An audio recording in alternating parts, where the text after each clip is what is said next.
We're live, and I'm about to bring up the guest. The ones who really know, they have all the answers to the questions that we're about to ask. And right now they're cringing because they're like, nobody has all the answers. But Judy Herman is about to come up with us, and so is Karen McMahon. Hello, Judy. I am so glad to be here, Clinton. Yes, we do not have all the answers. We may have some of the answers, but definitely, at least for me, I know I don't have all the answers. How are you, Karen? I'm great. I'm glad to be here this morning. So are you the one with all the answers? That would not be me. It's her. You got to make sure you point in the right direction. So, Judy, you're stuck in the middle on the screen, so we may just blame you for most everything that we can't answer. There you go. There you go. I'll take the blame. It's not the first time I've taken the blame in my life, Clint. Well, I can promise you, too, that if you're looking for answers and you're tuning into this video, look to the middle screen or to whatever side Karen's on. Do not look to my side of the screen. Thank you both for taking the time. And I thought we would start this conversation off with just a quick who we are and how you got to where you're at. My story is not as relevant, but I would love, Judy, since you are next to me on the Hollywood Squares here, I will. And the younger people are like, what in the heck is Hollywood Squares? Exactly. But Judy, start with you. Tell everybody exactly what you do and how you got there, because there is a difference between you and Karen.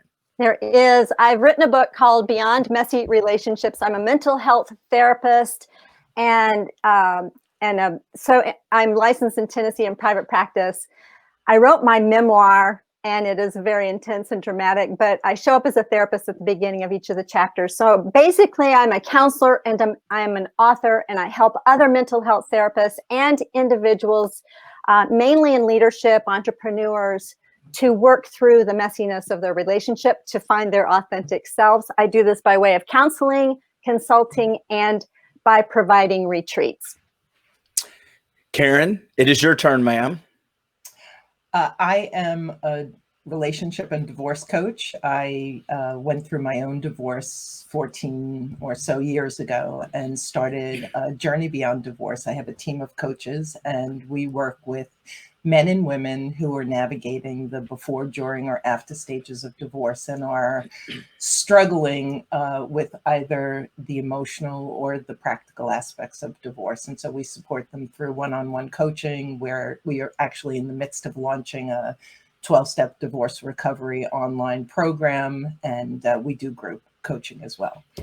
Well, and we're going to get into what each of you are, what your take on what makes you different and what you do, because I think there's some common ground, and then I think there's some things that are distinct, and those distinctions are important.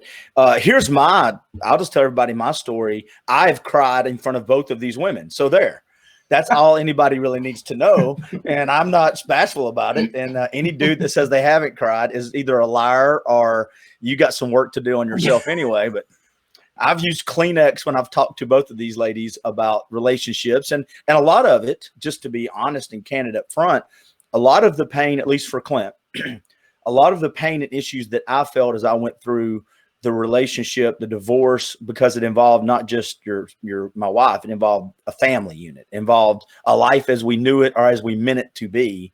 A lot of that pain came from the realization that there were things that I could have done way prior, things that I could have changed, and things that I had become. A lot of it came from the self-realization once I got past the how bad the world is treating me part of everything. So that's how, and I'm not a professional in any of this. So I have no degrees. If I give advice, take it and go ask them if that's good advice. And let's kind of start there, Judy. What do you see? You're the therapist. Karen is a coach. Do you see a difference in what you two do? And have you had enough time to think about the subtle differences? Yes, I am trained as a mental health service provider. So when people come to me, I can not only see what their relationship dance is, so to speak. I use the term relationship dance when I talk about patterns of behaviors, but I can also assess their mental health and well-being. So if a person is struggling with depression or anxiety or mood disorders or attention deficit disorder, which many entrepreneurs have, I can also have that kind of perspective when I'm working with couples and, when they come to me. And I do want to make a disclaimer. I work not just with couples. I do individual counseling as well. But I do have a very much of what you call a family systems approach. I realize this person is not just an individual with their individual issues, but they have a whole lot of, relationships that is actually formed their brains and their neural pathways. That's the approach that I have. It's normalizing the human struggle. And yes, Clint, I agree with you. Every one of us have periods in our lives where we think we coulda, shoulda, woulda, this or that. That's just part of life. And when we learn and grow from that, that's what I want to help my clients to do, is to, this is not in vain. There's reason, there's purpose, and to get beyond the messy relationships. Well, and I'll just throw this in there before I hand it off to Karen. I got your ADHD comment. It was well placed. Good job. Karen, now I'll let you. Yeah. I'm over here like this. What? Huh?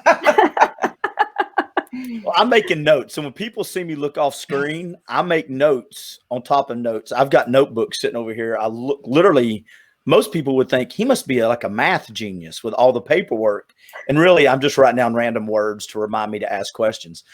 So Karen, what do you see as the difference between the coach and the therapist? Yeah, it's such a great question. So I am not a mental health expert. I am a certified life coach. And actually, so many of our clients who really struggle will often be seeing a therapist and also working with us as a coach. And so Judy has the ability to explain psychologically what's going on and to connect dots and to spend time in someone's history and their past, whereas coaching is really about helping you get from where you are to where you want to be. And so when we connect the dots with my client and we start talking about the dance or the childhood, it's a very brief conversation, directing them to then have that conversation with their therapist, because that's not my skill set. And then what I do with my clients is help them to understand their part in the dysfunctional dance, their behavior, and get really clear. So our thing is 3. One is, let's get really clear on what the obstacle is, what the problem is, what the fear is.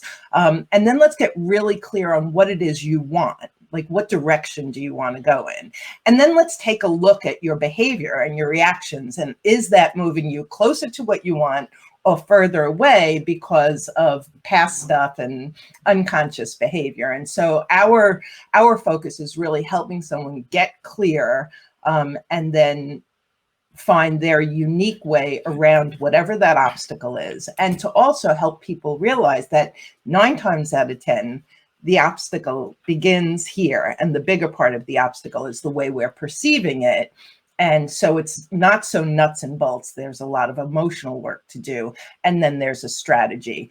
And with coaching, it's all about, one of the powerful things is you walk away from a session with an action plan. And so in between coaching sessions, you're moving the ball forward. You're working on your action plan so that you really begin to feel unstuck. Listening to that, I've got a couple things I wrote down. As you noticed, I was doing this a lot. And I want to encourage people, if you're tuning in, if you've got a question or if you want to ask something, I would much rather someone else ask a question rather than me. And even if you're watching this 2 or 3 weeks down the road and you want to ask the question, I check this. I will forward it to Karen or Judy to make sure that you get an answer or some feedback on a viewpoint. But you said some stuff, both of you said some stuff about the coaching versus the therapist. And I'm glad you said it, Karen, too, about how the therapist part with Judy can actually go back and say, okay, how did you get here? It's like looking backwards and going, okay, you're lost on this trail. Well, let's retrack how you got to where you're at. But when a lot of people come to both of you, their house is on fire. The boat's got water coming in. And I said this to Judy several times. I don't really care how I got here at this point. What do we do? And she was like, I get it, but you've got to figure out how you got here so you don't turn right around and do the big circle. and come right back here. And both of you help people with that. And Judy, have you not found that there is pushback when people come to you a little bit? Because you do want to figure out some of their past, but I'm hurting right now. How do you juxtapose those two? Well, here's the thing, Clint, is that when you come to a counselor in crisis mode, or that crisis mode is really different than counseling or coaching. Maybe, Karen, you can address this, but we need to get you out of the crisis mode first. When you're in crisis mode, you're in fight, flight, or freeze mode. So I may have missed something, maybe, Clint, with you, and didn't tune into that enough as your therapist. But so yes, it is different. I do want to move folks so that they don't repeat what I call Groundhog Day. And if a person comes in and they're in crisis mode 4, 5, 6 weeks in a row, we need to move out of that crisis mode and give some hope and perspective. But as you didn't miss it. You didn't miss it, Judy. It was what you did the right time. I was stuck in the and it's a good point to make. I was stuck in not wanting to move forward because I wanted my world to go back to what I thought it should be. So when you kept trying to say, I hear you, you'd got me out of crisis mode, and along with Karen, but you started wanting to go back and say, now let's look at how you got there. The same thing made me mad about Karen when she would say, how are you showing up versus how are they showing up? I want to talk about the past and I want to talk about them. She was asking me to talk about me, and you wanted to figure out where I went wrong, and I wasn't ready for that. And that's what I want to do, is I want to empower people, first of all, to let them know that, hey, where you went wrong in the past doesn't mean that you're like a horrible, bad person forever and ever. Amen. It means that there's a purpose for it and that the perspectives are limited. So I love it, Karen, that you said you bring your clients to a place of greater consciousness, of greater awareness. That's what I do talk about in my book. I give readers a formula of breathing in fresh air. And the A is awareness. Like, how can we increase our awareness from the past, get clarity? I love this, Karen, that you do this, because we all need clarity. And so how to raise that level of awareness, because if you don't have the awareness and the clarity, then you can't go to the next I in the acronym of breathing in fresh air, which is intentionality. How can we make a plan? Where do you want to see? So Karen, so much of your coaching is in alignment with what I'm talking about in the kind of therapy that I do for my clients. But you go to a place then of intentionality. Where do you want to go? How can we get there? And then the R in breathing in breathing in fresh air, AIR, awareness, intentionality, risk. It's a risk to grow. It's a risk to say goodbye to the old and the familiar. It's a risk to even admit that, you know what? Things are not supposed to be the same throughout our lifespan. If you're a 60-year-old man and you're thinking like you're still 22, we got a problem. Easy. Okay? Easy. So I didn't bring you on here to start pointing fingers at me. I'm sorry. I should have said a 60-year-old woman. I'm sorry. No, you're good. You're good. You ladies have got it way more together. Us guys just hide it really well. We're like, oh, we got our crap together. Really, we don't. We don't at all. You know what? And that's what I'm talking about, this journey, Karen. I love it that you do call it a journey to your authentic self, because you see, we have this very, well, all of us, we have these harsh critics in our head, right? And then we have this very, very narrow way of thinking. And we have choices. It's kind of like a horse with blinders on, right? We got choices A, B, C, and D. But our narrow, harsh critic says we only have these two choices. Well, that's so not true. We have many more. And that's why you hire us, either as a mental health professional, a relationship therapist, or a relationship coach, divorce coach. I think that's why you do. You got to get outside your own head and your own self-critic and get aligned with awareness and consciousness. And Karen, when people come to you, they're saying they get the same pushback. You know, I remember talking to you a number of times, and really, and I think I was, you know, you look back thinking I was pretty self-aware, but how many times did you have to pull me back and say, but how are you responding? You know, what are your emotions like? And it's so much of it, because that's when and you both are good at this, that's when the guilt started to set in on Clint, when I started having those conversations like that. You know, that's tough. I agree with you. And I think that Judy, even though we come at it from different angles, there's clearly so much overlap. And so one of the things is I talk about uprooting the problem. Like as a gardener, if you just clip the weed, it just keeps coming back. And that root is in your history, right? It's in your generational history, your family history. And so again, our goal is to find out where you're stuck, help you at least understand that. And part of the reason is so that you don't go into the guilt so much. Like a big part of what we talk about is especially if you're in a toxic relationship, then you've already been battered and bruised by the person that you're in the relationship with. And so you have your inner critic, which Judy mentioned, and what you do is you start getting down on yourself for everything. So you're taking a bat and beating yourself up when what you need is a little space and grace to understand how you got to this point. You're not bad. There's no judgment. It's not bad. It's not wrong. It just is. And so you have your air. We have our 3 A's. And so the first thing is awareness. And the second step is acceptance. So if you're in resistance of how you've shown up, or, what family you were raised in, or, why didn't I leave how many years ago, or why can't he or she be different? So when you step into acceptance, those choices open up. And then action. And action is really sometimes you're aware and you accept, and you're just so afraid to step out of your comfort zone, to make that call, to have that conversation, to take care of yourself, because everyone will think you're being selfish. And so with the coaching, the action steps are so vital, and they're baby steps. Like we rarely encourage someone to take huge leaps. In the beginning, it might be read an article, make a phone call, listen to a podcast, sit and breathe for 3 minutes quietly and see the discomfort that comes up. And so what we do is we come alongside a client at their pace, and where they're at, and just support them in finding their path. Well, and let's get started. I want to talk about some specific subjects that I know people struggle with, whether you're in a relationship and you're trying to make it a healthier one, or you're thinking about a divorce, or you've been told you're getting a divorce, or you're exiting a relationship. But first, I want to say that it's important what both of you do is ask about the past a little bit. I know you both do it, and you go deeper in for both of you, but it's the same reason when you go to the doctor, they say, okay, tell me about your history with your family. Do they have a history of medical conditions or diabetes, right, or, whatever? Why? Because you could predisposed. If your parents modeled this way, yes, and you notice the last 4 relationships you've been in have been this way, guess what? If you don't fix it, I can almost predict what the next relationship's going to be. And that's a little telling. And then the last thing I want to say before we bring up topics is one of the things that I heard from both of you that I think when you're going through it, you hear, but you don't realize, is it's easy to get stuck in either one of your acronyms.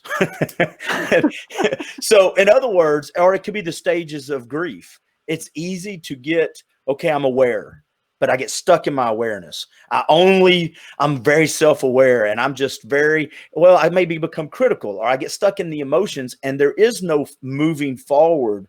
And I'm sure you both have seen people that get stuck at different places, right?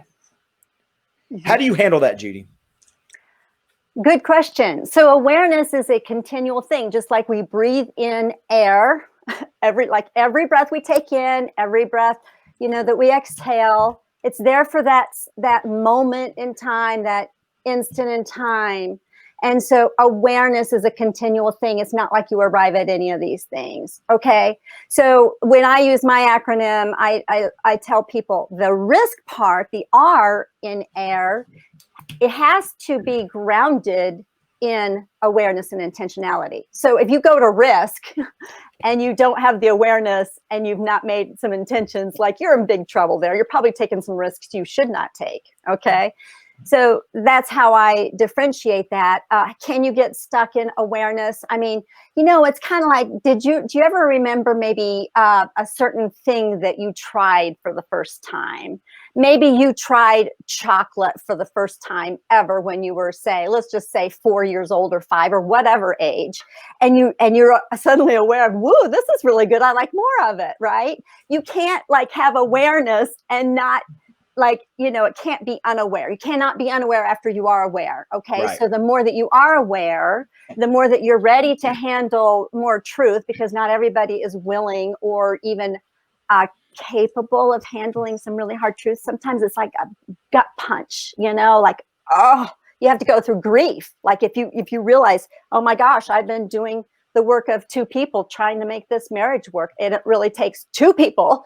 But I've fooled myself into thinking I could do it by myself. I hear a whole lot of that in my counseling session, by the way. I hear a whole lot of it, I'm sorry, by women more than, and I know there's some but anyway, that's what I hear a lot in my counseling session. But you know what? We have to get down off of our grandiose pedestals, and we have to realize, you know what? I'm one person, and I cannot do the work of 2. And Karen, don't you see people getting stuck too, though, at different places? It may not be awareness. It may be in the guilt place. Wherever you're at, it's easy to get stuck. Yeah, I think that along the entire path, we get stuck. It's just going to be, it's actually part of the journey is getting stuck. And one of the things that we talk to people about is it's all good. Like our thing is the more you can just bring down judgment, because if we have a coaching session and you create a plan and you go and you only do one of the 4 things and you come back and you feel guilty and ashamed or frustrated, it's like, well, this is actually all good. This is good information, because there's something about those 3 steps you didn't do that we need to do a little bit more work on. And so that's fine. It's great information. And so what we do is we normalize the getting stuck. The biggest thing that I, especially early on working with someone, is to invite them into a relationship of kindness and compassion for themselves. Because when we can stop being so critical of ourselves, we lift our emotional energy to a point where we can see and consider without I'm such an idiot and all of that judgment. Let go of the judgment and half of the unstuck goes away, and then we'll dig a little bit deeper and see what the issue is. There's going to be a fear or a belief that you got from your family of origin or something that's up here that's keeping you stuck. And once we figure that out, it opens up and they begin to flow again.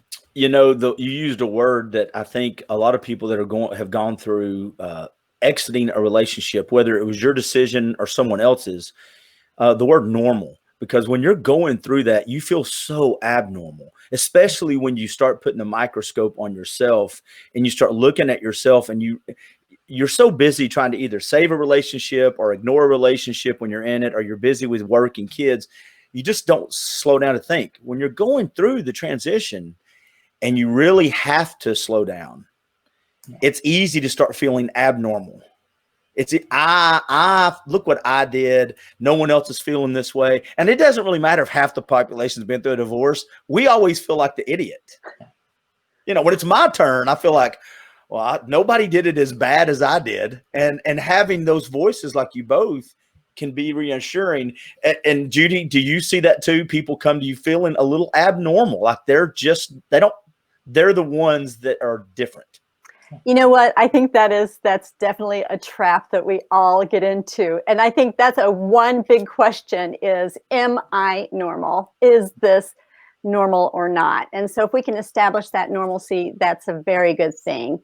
I could speak to the difference between guilt, false guilt, shame, the difference between those things. I actually address it in my book that can be very freeing for people.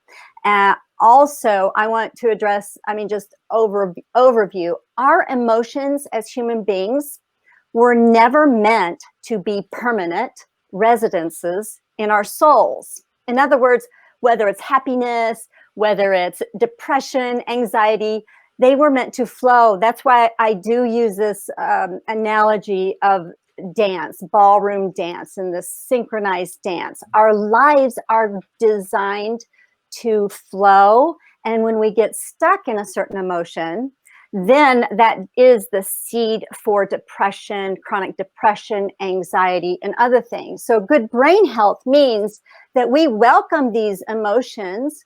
And if it feels like a gut punch, okay, let's be curious about this. So yes, changing the brain from an attitude of judgment, which is so easy for all of us to do, to an attitude of curiosity. How can I be curious about what I feel here? And Judy uses, I mean, sorry, and Karen uses the word wave. At least she did with me. Emotions come as a wave that, and both of you said it different ways, but I love the fact that you have to come into, because I want to give some practical advice.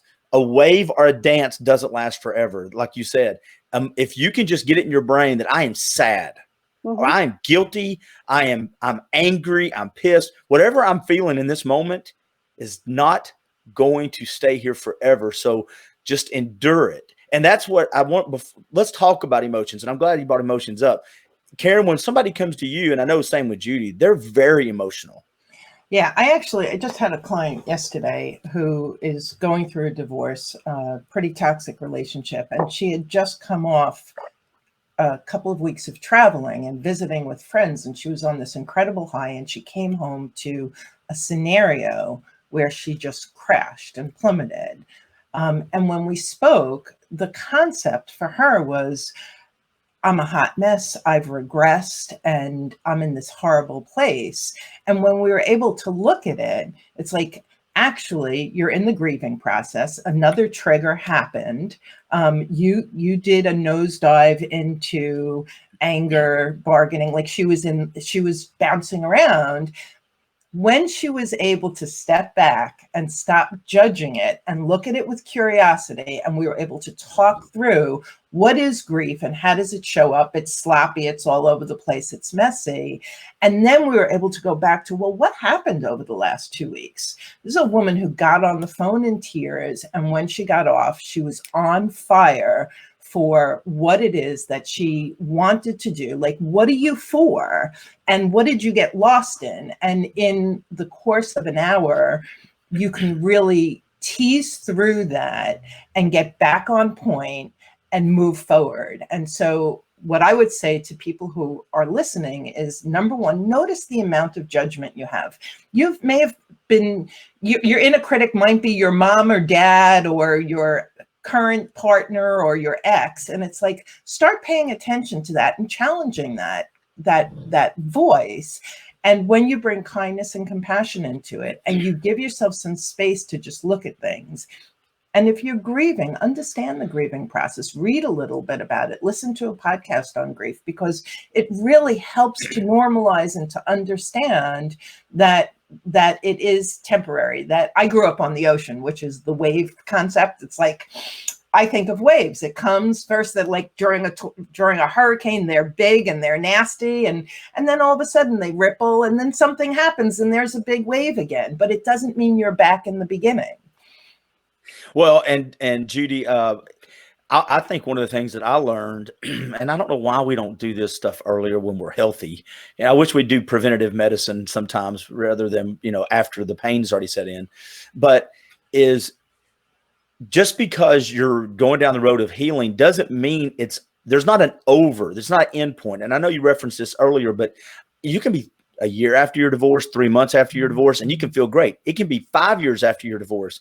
You can be in the best shape of your life. You can be killing it career-wise. Everybody can look at you and go, that person has really not been defined by their divorce. And a song will come on the radio and you will get emotional. Yes. The holidays will trigger you years later. That doesn't mean that you've not moved forward. That's normal, right? It's so normal. In fact, when those things come up, let's treat them as honored guests. Let's just, like, if we feel the sadness and we just, like, the tears need to come, let's just honor that. Let's let those tears come. Let's listen to their messages. Because when you do, you take time to honor your human body that God had designed with emotions and everything. I mean, we live, Karen, in the belt buckle of the Bible Belt Souths. And so it's like, don't pay attention to emotions. No, we need to pay attention to them because they're part of our humanity and there is a purpose. So we can just be thankful. Thank you. And then when you do that, the wave seems to be, okay. Yeah. But it does make you more human. I mean, honestly, Well, if you ignore your emotions, you're like Spock. We're human beings. We're not Spock. Well, and I think too, it assigns them the appropriate power. In other words, if I accept the fact that this song makes me cry or makes me sad or melancholy, then if I can accept it, realizing it's a moment in time, that I'm not handing all of my power over to my emotions. If I can learn to process them correctly, I think where we give power to our emotions is either when we try to say I have none, and then internally we have them all, or I'm all emotion and there's no thought or reason. That's where they have the real power, I think. Go. Yep. Your hand went up like a class. My hand went up. Yes, Judy in the back. So I had a session with my therapist, Pam Johnson. She's awesome. She's been with me for many seasons of my life. But she told me something that I don't think it originates with her, but I so resonate with how she described this because I am in the stage of life in which I have little grandchildren. Well, little grandchildren, if you take them somewhere, you got to, buckle them up in their car seats and blah, blah, blah. Well, she said emotions are like, or fear or whatever, are like our little grandchildren. You're going to buckle them up in the back seat, but you're definitely not going to let them drive the car. Isn't that brilliant? I like that. I'll give you credit for the next 2 times, then I'm taking that one. That's mine. Yeah. But you know what? So we have them. We have fear. Fear will be a constant companion for you. Okay.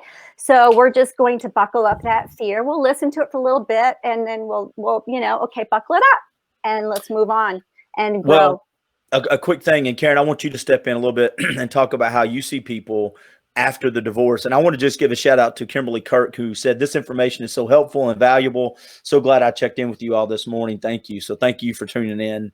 And we hope that we're glad that you're getting something out of it. You as a coach, a lot of people come to you, both of you at different stages, but a divorce coach, they're closer to the divorce edge than I would think a lot of people are. And so I would imagine that you're still talking to people after a divorce, well after the divorce. Right. It's kind of normal to see people a year later still struggling with these emotions. And I want to talk a little bit about some of the different ones in a minute, but that's normal in your world too, right? Yeah, I think what we find is when you do the work like that you did, Clint, early on, the opportunity to emotionally heal, it's almost like you get the legal divorce, but you never emotionally divorced. You have all of these triggers and this dance that continues. And so when we find people post-divorce who are still surprised that their spouse does the thing that their spouse has been doing for 25 years and they're triggered by it, they're so ready to do the work. When they're post-divorce and they've already gone through all of the legalities and they're still stuck, they can really catapult forward because they haven't freed themselves from the prison of the relationship yet. And so that's a great opportunity. So we work with people in all the stages, and it's more about where you are emotionally when you show up in coaching, because you could be, I had this one woman who was 10 years post-divorce and she was still living in the same frustration, and over a 4-week period, her awareness went way up and her life catapulted forward in a really positive way. She just had to be aware of the baggage she was holding on to, and really challenge some of the perspectives. And then she was ready. She was so ready to shift. Well, and you have to divorce, I think, at least I did. It doesn't mean your expectations weren't good. It doesn't mean you shouldn't shoot for them. And it doesn't mean, and I'll get down that road in a minute, but I'm saying I had to divorce myself from what I thought it should have been. My divorce, and I think a lot of people's goes through the stages. At some stage, it wasn't so much about the losing the spouse, which was painful enough. Excuse me. It was about divorcing myself from the expectations of what I thought it was the day that we said I do. That was the hard part for me of, this is not what we started off with. Dadgummit. And even years later, when you have got a good or whatever your relationship looks like with your ex, that's still a difficult thing to process. And I think there's the loss of the dream. So often, especially because I work in high conflict divorces, it's helping someone get clear on whether or not they're heartbroken about the individual, or they're really struggling with the changing family dynamic, the lack of a companion. And just that clarity is sometimes so freeing when you can separate out the person and the experience of being in companionship and in a family. What do I want to say? In a full family. Yeah. Well, and family takes on a different dynamic too. One of the things that I learned, and again, go back listening to podcasts or talking to you both when this thing first started, I was like, that's just not true. It's true for them, but it's not true for me. Your family doesn't go away. It changes how it functions. Right. But, you know, both of y'all addressed this. We build these worst case scenarios in our brain. This is what life is going to look like. This is why they're wanting to leave me, or this is why I'm wanting to leave them. And these worst case scenarios very rarely come true. There's very little truth to it, but we give them so much power over the decisions we're making in the moment. Judy, is that not true? That is so true, because the human brain does have this bias toward negative, and the left side of the brain being the logical, it wants to close the gap. It wants to have a story that makes sense. And usually that story that makes sense is a negative one about the other person. And then those negative, a negative thought on the neuron of the brain of a single cell, it will stick like Velcro. And this illustration actually comes from Dr. Rick Hansen, and he's got a podcast about all this too, but he's got a lot of wisdom with his analogies. Whereas a positive thought on that very same neuron of the brain will slide off like Teflon unless you ponder it for 15 seconds. And so you see, we do ourselves a big disfavor because we get into what I would say is a delusion of negativity. When we first get together, we're in this delusion of positivity, right? And then we're married for a while, and then we realize, oh my gosh, this person isn't the person I thought they were. And so we're like in this, not in reality. We need to zone it back in and tune in to your part of the dance. I've got to say one thing though, too. Yes, there's a lot of grief. And I see this so much even in working with clients, couples, where it's so plain and clear how the one is actually setting the stage to get from the other what they actually do not want. And so this dance is like, oh, we need to raise our awareness on what am I inadvertently doing to co-create this mess. Well, isn't that setting expectations, right? I mean, boundaries. Not just from the other person, but from me. Yes, for you. But here's what I also want to, there was something that you said I was going to go back to, Clint. I'm glad I could interrupt you and totally throw off the conversation. No, that's okay. I was going to, I know what I want to say. I have come across the term, I'm sure y'all have heard it, and Catherine Woodard Thomas has written a book called Conscious Uncoupling. Yeah. I love that term. And I read her book cover to cover. I tuned into her starter kit that she has for free on her website. I've led my clients to that. Now, you might think I'm a very radical relationship therapist if I'm doing marriage counseling with a couple, but I have led couples who still want to be married, but there's so much toxicity between the two of them. And what they really need to do is they need to uncouple from the toxicity. So I think what kind of brought that up for me when you were talking, Clint, I needed to divorce myself from whatever. Okay, so you need to look at how did I co-create this mess? What does this couple need to do to divorce from that toxic, that toxic dance? What do they need to do to divorce from their own reactions in inadvertently co-creating that mess? And so really that has a potential of a couple, repairing their marriage if they're both willing to do that. If they can't do that and one does it, well, you're consciously uncoupling. Well, a marriage is not 50-50. It's 100-100, Exactly. that's the other thing. And Karen, you said that to me several times too, is the worst case scenario. We build these, this is how it's going to look. I'm never going to see my kids. I'm going to be broke. I'm not, her friends won't like me. My friends won't like her. There may be some truth in some of this, but the vast majority of what we say to ourselves or build up doesn't come true, does it? Yeah, I think, Judy, I just want to acknowledge, I love listening to how your mental health background, it's like you explain what's going on so beautifully. And so, it makes sense that you would have this catastrophic worst case scenario fear as you enter divorce. That's what most of our clients have. And it's catastrophic. It's the worst. And so we talked earlier about getting stuck. Well, you take that catastrophic worst case scenario, and it makes perfect sense that you're going to be paralyzed by it. And so part of it is challenging that thought. How true is it that you're going to be homeless in the street? How true is it that you're going to lose 100% custody of your children and that your spouse is going to get it all, or that you're going to walk away with $0? And so the first thing is to really walk them off of that. And then the second thing we do is really encourage people to notice when they're not present, so that time traveling into a nightmare future that will never exist. It's never going to occur. And you have no power to do anything about that nightmare future because you're thinking about a place that you're not in. And so when we help people come back to, well, what's going on today? What's real today? What baby steps can you take today? And we kind of boil it back down, they can breathe and they can begin to move.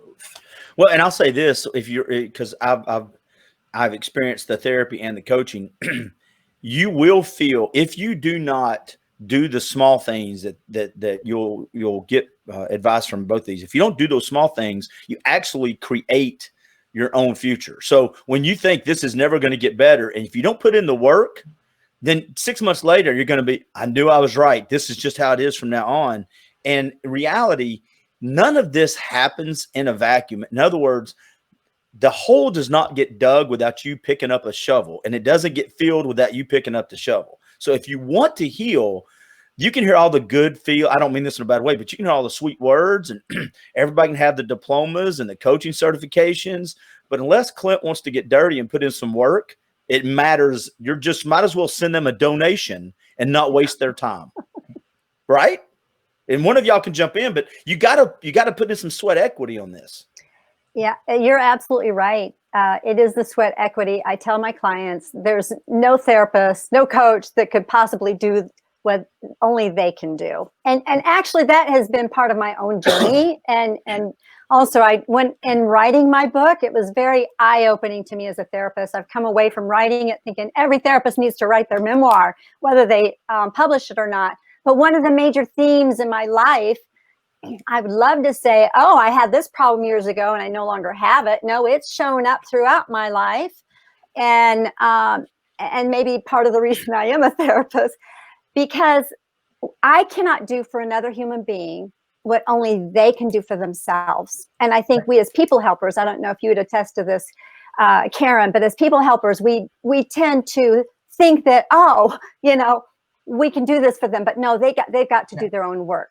And so I do let people know up front, you know what, I let them know, okay, people who are successful in therapy, who really move the needle, who have this transformation, they X, Y, and Z. I let them know that up front, because if they're not willing to X, Y, and Z up front, like have an open attitude, be curious about themselves rather than attacking their partner if they're coming in with their partner. By the way, sometimes it's not appropriate to do marriage counseling in some cases, but if they're not willing to do that, then they are setting them. I just let them know, hey, you're wasting your time and money. Yeah. Our tagline in Journey Beyond Divorce is that divorce is challenging and overwhelming and a perfect opportunity for personal transformation. And anything in life, whenever we hit major trials and tribulations, that's where our awareness goes up because our pain is so high. And it's the opportunity instead of looking out at what the circumstances or what the person did wrong, that's the opportunity for personal transformation. And one of the sayings I use the most with my clients is every upset is a setup. And so when you get upset, instead of looking at Judy, looking at Clint and blaming outside of you, you take a moment to say, okay, I'm being triggered. And that's where that personal work happens. And we have found in the coaching in my team that some people can go so far and then they just start dropping sessions and walking away. And it's really because they're just about to get to the meat of it, and it's scary, and it's overwhelming, and it's easier to just blame and accuse or stuff and numb those feelings than to roll up your sleeves, look in the mirror, and do that hard work. And yet the value, it's priceless. Everybody says it's priceless. You do that work and you are freed from things that you didn't even know were keeping you down. You know, and I don't know which one of you said it, and one of you may have said it or somebody else in one of the podcasts. So I don't know where to, and give the footnote of who came up with this, but a divorce, and I don't want to say there's not degrees of divorce, but if you've been in a marriage for 20 years, if you've been in a marriage long enough or in a relationship, there is the grieving process, like with the death, because it's the death of a family unit. It becomes its own personality. It has its own dynamics. It's just, you know how it is better than I do. But it's weird because, and I've lost people very close to me, so it's not easier or harder. It's just different. The different process with grief with a divorce in the family is I've got to still see the person every day or every week or every few weeks with kids. There's no finality to it. And does that make sense? Or because if I'm in the process of grief, there's clear stages, and I can go back and I can go forward, and I can learn to live without seeing their face, which causes me a lot of pain. But if I'm still triggered by my ex a year and a half later, 2 years later, I'm always pulled back in a little bit to that process, which is, I think, where people can get stuck at. I'd like to address that, Clint, actually. No, I don't want you to address it. I would like to pontificate about all of my. You've got the degrees and she's got the certification. Then you're going to go to Karen. How about that? No. Go for it. You go for it, first, Judy. And Karen goes next. Again, let's pay attention to what the trigger does do for you. And of course, it takes time. But in my opinion, this is opportunity for reinvention of yourself. And here's one of the definitions that I have of this, because the subtitle to my book is Divine Invitations to Your Authentic Self. What is the authentic self?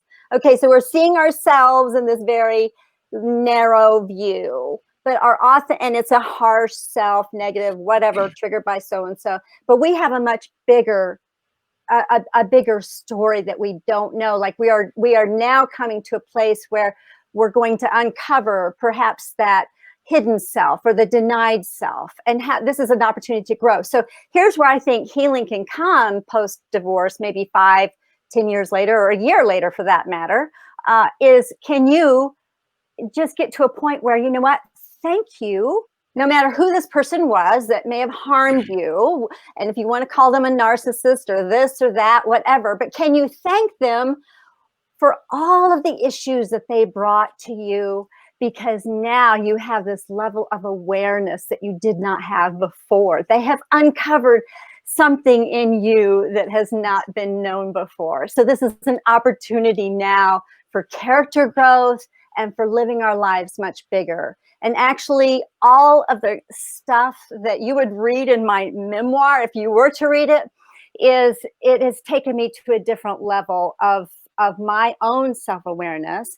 And it's taken me a different level, even in my own counseling. And it's not a time to stay the same. I had a therapist recently ask me, she said, well, Judy, what are you going to do? As far as my counseling. And of course, here we are, all of us dealing with the pandemic. Some people, having to shut their doors. And I myself am not going back to Main Street where my office was. Well, it's a time, because of this crisis that we're in, to do something different.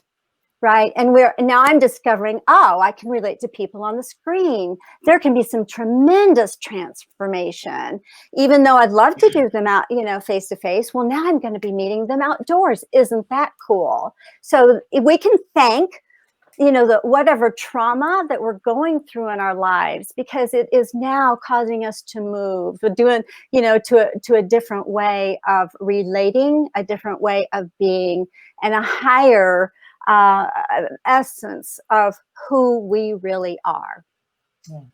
Yeah, that's beautifully put.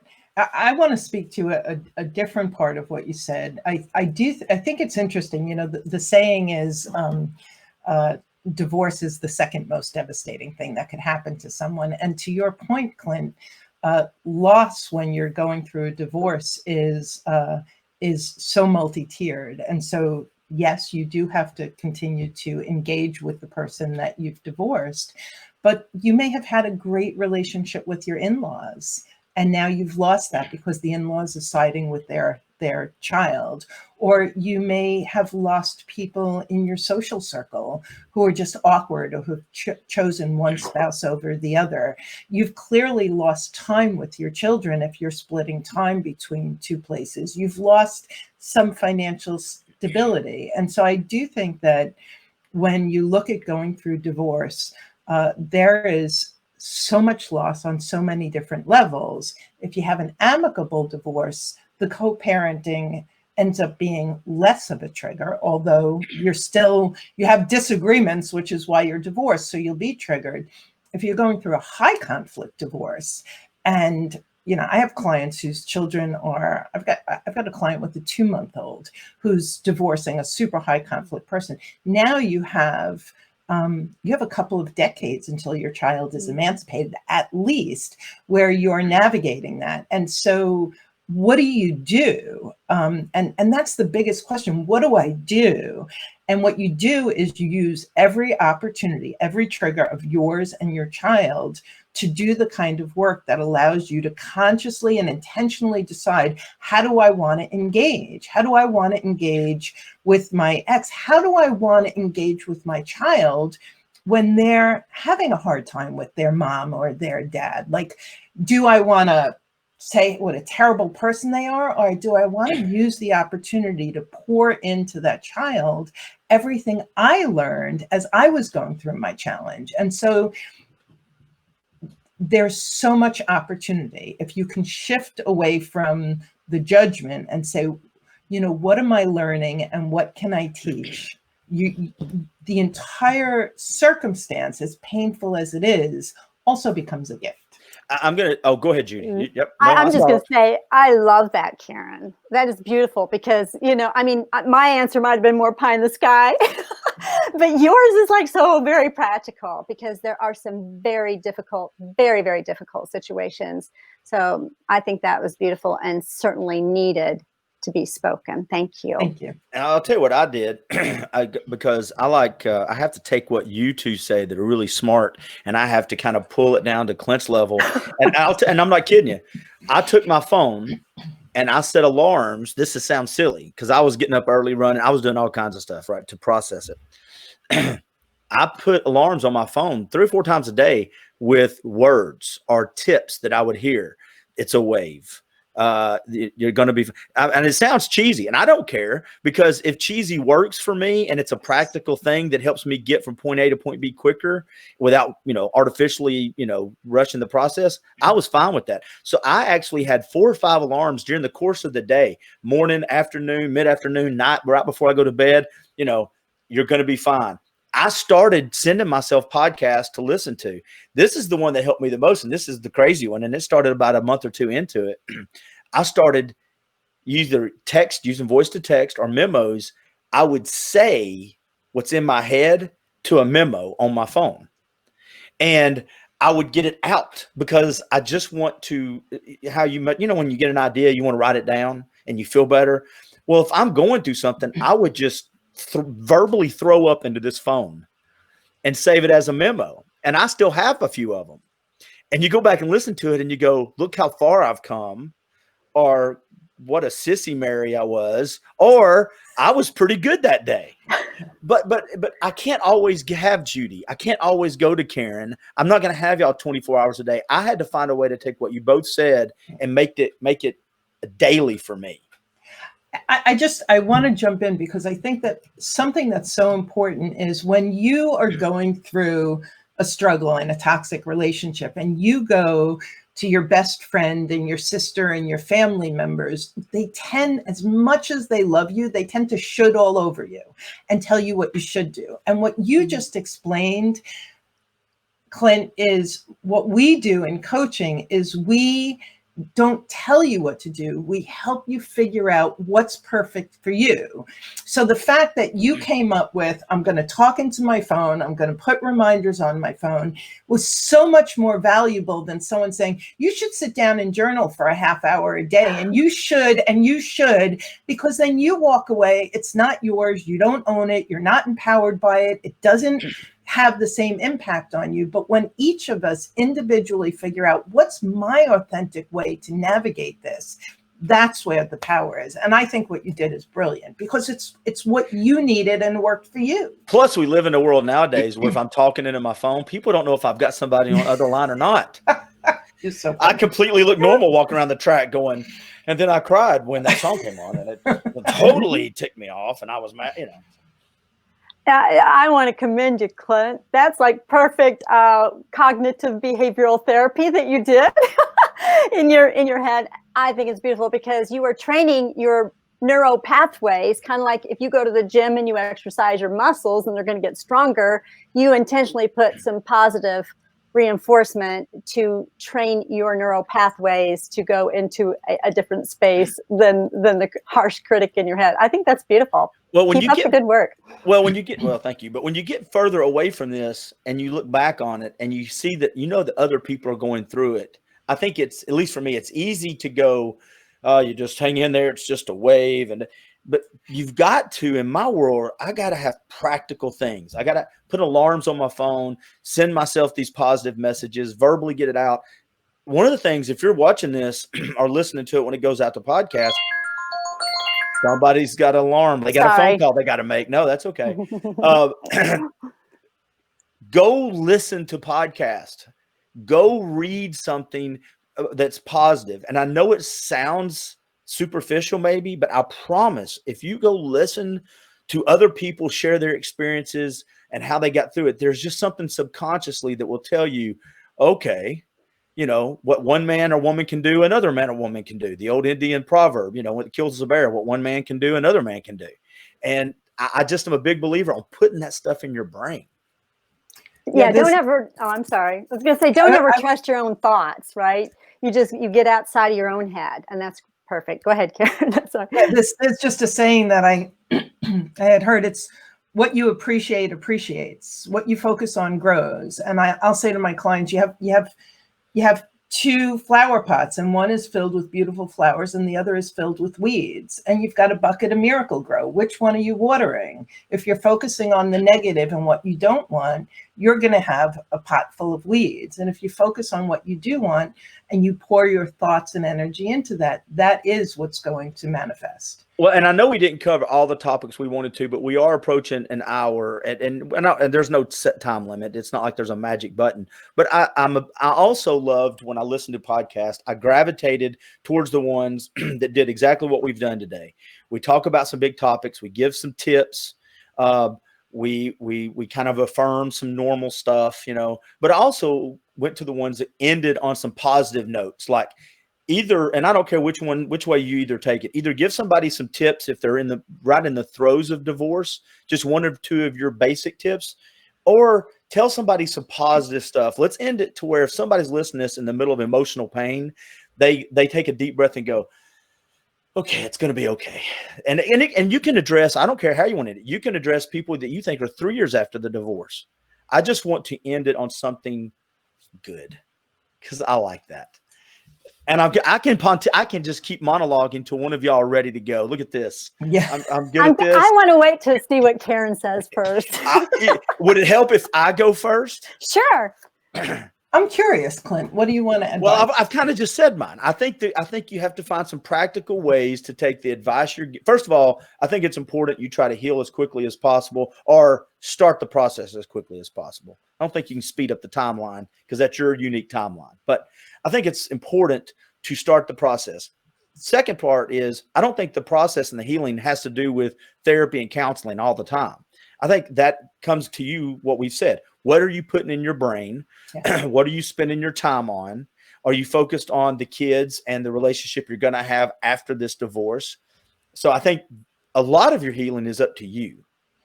I think it's a great time to discover things about you, like the archaeologist that's sweeping off the bones and, discovering new stuff about yourself. But you got to make it practical. And the biggest piece of advice that I would give anybody is the cheesiest. It's going to sound so just horrible, but my mom said this every day since I could hear her speak. This too shall pass. That is hard to hear when you're in the middle of eating that salt water on one of those big waves, or somebody stepping on your toes with that dance, but it will pass. Now, with that being said, that should give you both professionals enough time. I'll jump in. So, I had mentioned we have this 12-step program, and step 1 is placed there for a reason, and it's called Curb the Conflict. And so if you're listening in because you're involved in any toxic relationship with your sibling, your boss, whatever, there's going to be a lot of conflict. And so curbing the conflict involves creating some space. And so someone says or does something, and what we typically do is bypass our logical brain, and out of our mouth comes flying something that we can't take back, that generally doesn't help the situation. Curbing the conflict is taking a deep breath. In 12-step programs, they say if you're upset, count to 10. If you're really upset, count to 100. Create some space. Put yourself in a mini timeout and breathe. And when that Eckhart Tolle calls it the pain body, when that wave, that heat wave that you feel subsides, now you can reconnect with your logical brain and you can respond rather than react. And so a very key tip that you can start practicing immediately is noticing when you're triggered. Your awareness will go up. You create some space, and it might be, I need a few minutes. Let's re-engage in a few minutes. It might be that you're setting a boundary and you're walking away and giving yourself the space to calm so that you can figure out, right? And the idea is to focus on you first, not he said and she said and they did it for this, not that. Wow, I'm really triggered. What caused me? They say if it's hysterical, it's historical. So if you have that like visceral reaction, that's gonna be when you want to call Judy. Like that's deep work that goes back into your history. Notice, breathe, and then come back with a response, and you will immediately see a shift. And Judy, you're next, but I want to say this. One of the things that I wish we could do, taking your advice, is also start giving ourselves space from what we say to ourselves. Those voices that Judy and you both talked about, those negative words, learning to, as soon as that we hear them, either confront them or just say, wait a minute, before I even focus on it, I need a little space and distance. One of the things that I had to address with both of you, and I don't know, I think it may have been Judy, but the first 4 or 5 times I talked with both of y'all, I think I said I'm sorry like 400 times. You did. I remember that. Everything was I'm sorry. It was I'm sorry. Yes, like I'm sorry. And you were both like, hey, whatever you're doing, stop that. But I had to, before I could have any, I was more willing to give grace and mercy to everybody else for me. So the advice you just gave of learning to give some space, it also gives my brain time just to have some calm waters. Mm-hmm. And I started realizing I don't have to respond. I don't have to respond with I'm sorry. I don't have to be sorry right now. I may be sorry, but I can say that later and not 400 times. Judy, what advice would you end up now that I've stolen the sorry comment? Oh, no, I think it's awesome because you're not the only one that I've heard that from too. So just let you know you're normal. Thank you. I just did this for like an hour. I actually got about 2.5 hours of professionals therapy. No charge. You're welcome. For any of the listeners that are listening to this, I just want to let you know that you are deeply loved. And it is so worth your time, energy, and money to invest in yourself. And if you can be thinking, what is the next right thing for me? I think we can start there, because your life is so very valuable. And you are so worth it to dance to this rhythm of life that is so much bigger than the current problem that's going on. So I just want to affirm you with that. Beautiful. Life is crazy. And I'm glad you said that, because that's the one thing as we get older, if I could give advice to my kids, is just when you figured life out, it kind of corrects the curve for the curve a little bit, doesn't it? How do people, let's tell everybody how they can find out about both of you if people want to reach out and either buy books or get into a program. Judy, tell everybody how to find your stuff, please. You can go to judycounselor.com, and you can actually take a relationship stress quiz just to kind of see where you are in your relationship. And that'll reveal a lot of things. There's also a tab on my book that says Beyond Messy audio book. My audio book is about to be out. I'm not sure when the release date is for that, but if you click on that, you can get a buy one, get one free. And I will send you a print version, author signed copy of my book, which is also top 10 finalist for Best Memoir with Author Academy Awards. And I'm very proud of it. But a lot of people have said, hey, they've never met me or pay me for therapy, but when they start reading the book, they feel like they're getting therapy from me. Of course, it's not a substitute for counseling, of course. Well, I just want to say I'm a little upset that I was never asked to read your book. I think reading your book with a good Southern, deep, fast talking accent like this, where I say words like ain't and y'all, I think that would really lend credence to your professionalism. Actually, I got to tell you about so it is a memoir it's very intense and dramatic. So I do have a professional narrator, Heidi Hansing, who has done a beautiful job with the different voices and all. Now, you will hear my voice at the beginning of each of the chapters. Plus, you'll hear my voice with the prologue and the epilogue and the acknowledgments and so on. But I think it's going to be a really awesome thing. I honestly can think it being like maybe a Hallmark, what is that, Lifetime movie or something like that. If it's a Christmas it's movie. Just one of those things. I've got to tell you that when I wrote the book and it was published, I'm thinking, oh my gosh, if my clients read it, they're going to say, and why are we seeing her as our therapist? But it has actually taken clients and others to a deeper level, and, just humanizing. You know what?